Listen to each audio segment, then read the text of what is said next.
Okay, here we go. We're going to jump into our Facon. So I'll start off this haircut by cutting my square layers. So through the sides and the back, I'll be cutting like a classical men's square haircut. One thing you have to do is make sure that you build a super strong foundation. So go in with the intention of knocking out these square layers. Don't get lazy. A lot of times, myself and a lot of people, if I know, well, I'll speak for myself, if I know that right after I finish my square layers, I'll go in and scissor over the haircut. So then sometimes I'll be cheeky about it and not cut it as perfectly well as I possibly could because I know that the shape will be altered. That's just a bad habit. So what I'll do to prevent that, right? That habit, because we all have, well, I'll speak for myself, I have that habit. I'll trick myself. I'll tell myself, hey Lee, we're cutting men's square layers and I have to make it perfect. And I trick myself and I tell myself, I will not be going back and scissor over combing my square layers. So that way if I look at it as, okay, these square layers are my intention and they're staying like that for a long time, I'll go in and I'll cut them a lot better. I'd guess maybe it's laziness or just people want to be quick about stuff. So that's something I do occasionally just to keep myself up to par and to standard. Okay, so here where the head starts to round, I'll start to build up my corner. Yeah, so with men's square layer, this haircut, we actually create corners, and these corners we want to keep because square shapes, when you have corners, they visually appear more masculine. That's why, like, classically it's like men's square layers and it's women's round layers. So square is more masculine, round is a bit more feminine because the shape's softer. So just keep that as a rule of thumb. And I'm just going into the back and just following my guideline, and I'm just layering the hair, working in small, manageable sections. When I layer this, I always try and stand in front of what I'm cutting. So now to the left side, I have to go back, cutting the same length, the same angle, the same technique. I have to mimic the opposite side 100%. Okay, so as I cut these square layers, an amazing habit of mine that I picked up, I make sure that my comb is square, fingers are square, elbows are square, and I like to stand exactly in front of what I'm cutting because I have that we all have the same natural tendency to over direct the hair to our center of balance. So if our center of balance is right at parallel to the section you're cutting, you'll start to allow your natural tendency to over direct the hair to where you perfectly want it to be. Again, working in clean, manageable sections. Make sure you comb the hair clean from roots to ends. Stand in front of what you're cutting. And cross-check as often as you need to. So now we're progressing to the back and I'm over-directing slightly. So here I'm building up my corner. Yeah, we have a corner to the right, so we have to have a corner to the left at the exact same plot. And just be aware that, like, at this section, your level of difficulty will increase. So your level of difficulty will increase due to certain factors.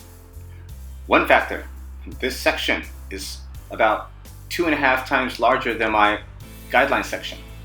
So there's more area that I need to cover. Second, this is where the head rounds. Through the sides, the head shape is more parallel. Through the back, we have the contours from the width of the head shape. Then we have to take into consideration the occipital bone and the amount of protrusion that we get. And then, my favorite part, napes. Like a lot of napes, they have really jumpy hairlines. So just for those 3 reasons, every time I cut the back, I tell myself mentally, okay, get ready, because the back will be more challenging than the sides. And this habit of mine, it's there to keep me sharp. I don't like cutting hair relaxed because when I'm relaxed, I make more mistakes. So it just helps you stay sharp. Okay, so now through the right side, I'm starting off my scissor over comb. Now working with scissor over comb, I personally prefer to work with the tips of my shears. So if I'm using a 5-inch Matsuzaki shear here, I'll use just the very last quarter of it. because it allows for more details. And I also found that it allows me to work more methodical. And also you have to take into consideration the contours of the head shape. The contours of the head shape is not a two-dimensional plane. It has contours, it has shapes. So the best way to go in and take into consideration the contours of the head shape is by using a minimal amount of your shear. If I were to do this exact same technique, but I used the entire length of my 5-inch shear, I would get all these like heavy weights and shadows that would just slow me down. And I have to spend more time going over and fixing stuff as opposed to like nailing it like little by little, grid by grid. So I just work in grids, like through the back. I'm just focused on this grid. Once the grid that I'm working on is to my likings, then I'll scoot over a little bit more and start working the next grid. So I'm working in grids and I'm connecting them. Okay, and also remember your shear to comb pace. As a rule of thumb, when your comb moves fast and your scissor moves slowly, you will be taking down less hair. When your comb moves slowly and your shear super fast, you'll be taking down a tremendous amount of hair.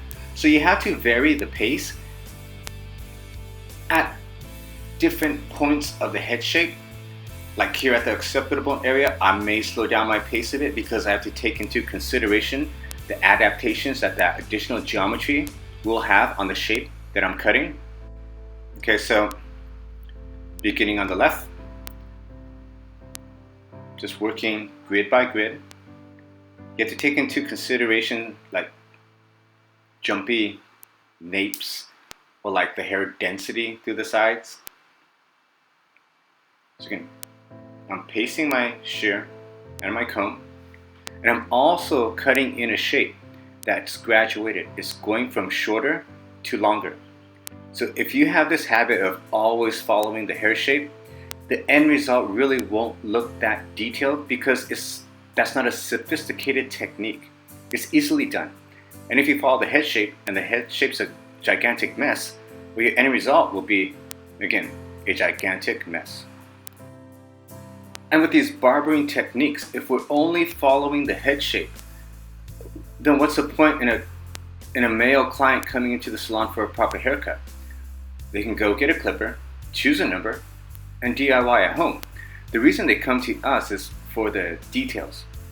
So again, here I'm going from shorter to longer, and I keep on reminding myself, shorter to longer, and I actually slowly adapt the teeth of my comb. So when I'm shorter, I'm more tight on the scalp.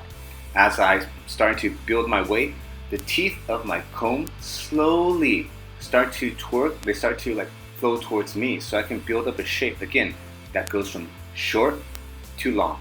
So I'm building my weight. I want everything to check in.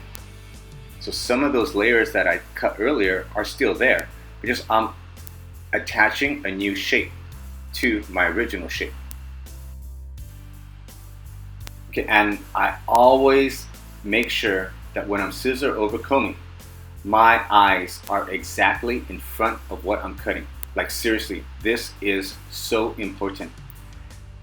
If you're not accustomed to getting down or pumping up the chair, and let's say you're cutting and you're standing, the client's seating, and the head is at your hips, but your eyes are like maybe 2 or 3 feet above that, you really cannot execute that haircut perfectly whatsoever, just due to the fact that you cannot see any details. So get down there and make sure your eyes are right there where you're working at, because that's where all the excellence is.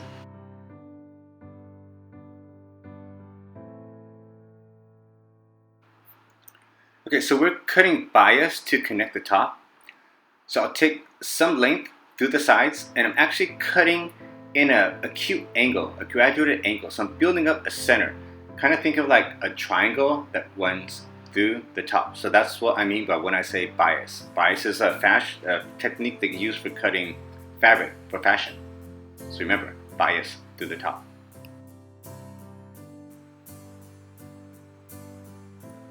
You can just work in small, manageable sections. I'm starting in the back and working my way forward. My fingers are biased Yeah, so notice how like we're going from short to long to the top. And as I comb the hair, I have my comb adapt to that shape. Just working in the top area, there's not that much length to take down here. I'm just polishing in the shape that I actually want to see. So bias to the top, working manageable sections. And it's the same exact technique on the opposite side. Okay, so here I'm just going in on the inside of my fingers, right? Still cutting bias, connecting the length through the crown area, connecting the length through the sides, and see those sides? So that's like my 90-degree square layers that I started off to begin with. So that's what I'm saying. I put a really strong emphasis on like not being lazy, right? So you have to go in, you have to nail everything, like absolutely everything, like, to really like grow yourself as an artist and to grow your books. So again, combing the hair straight out, cutting bias. So we're building up a corner through the top.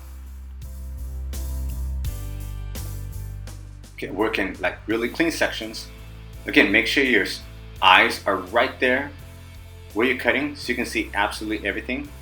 Because sometimes hair is kind of cheeky, it tries to trick you up. So you got to see everything to nail it perfect. Okay, still working the top area. Comb the hair straight and clean from roots to ends. And again, we're connecting part of those layers. And just make sure like your over direction is on. Sometimes when you're cutting this tight to the head, you may have a tendency to over direct the hair too far forward or backwards, just because it's sometimes hard to grip the hair. So just be aware of that and just adapt your technique or your body position accordingly. Okay, and here I just make a visual assessment. The shape has to be refined, so I'll go in and just flat wrap the hair. I'm not using too much tension. I want to see enough of that natural texture, so when I flat wrap, I push the hair in tons of different directions. I want to get a nice organic feel. Okay, now that the hair is dry, we have to go back and refine our shape. The hair falls significantly different wet and dry. So once it's dry, this is what happens naturally. I mean, this is what his hair really does. So just go in, texturize where you need to, go back, scissor over comb, working in shadows so you get that nice, beautiful balance. He has a really crazy cowlick right into the front. So just work with, I'm working with that. I'm not taking it down. I'm just making it softer. And then through the very end, I'm gonna make that cowlick work for me. I'm gonna put in a really strong line.